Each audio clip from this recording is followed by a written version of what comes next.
अनेक आई वडील चिंतेत असतात की मुलाला मुलीला मंगळ आहे, लग्नाचं कसं व्हायचं. का बरं लोकांना भीती एवढी, मंगळाचा टेरर एवढा का बरं आहे? आता पहिला मंगळ म्हणजे काय समजून घेऊया, म्हणजे आयडिया येईल आपल्याला. एक चार्ट दाखवतो तुम्हाला. येस.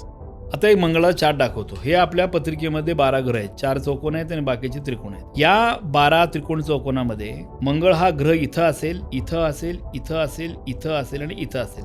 या एवढ्या 5 ठिकाणी जर मंगळ पत्रिकेत असेल तर ती मंगळाची पत्रिका झाली. म्हणजे सगळ्या 5च्या ठिकाणी नाही, त्यातल्या एखाद्या ठिकाणी कुठं मंगळ असतं, मंगळाची पत्रिका झाली. आता 12 ग्रह आहेत, कुणाला कुठं तर असणारच आहे. म्हणजे क्युम्युलेटिव्ह बघायला गेलो तर आपण 40% लोकांना मंगळ आहेच.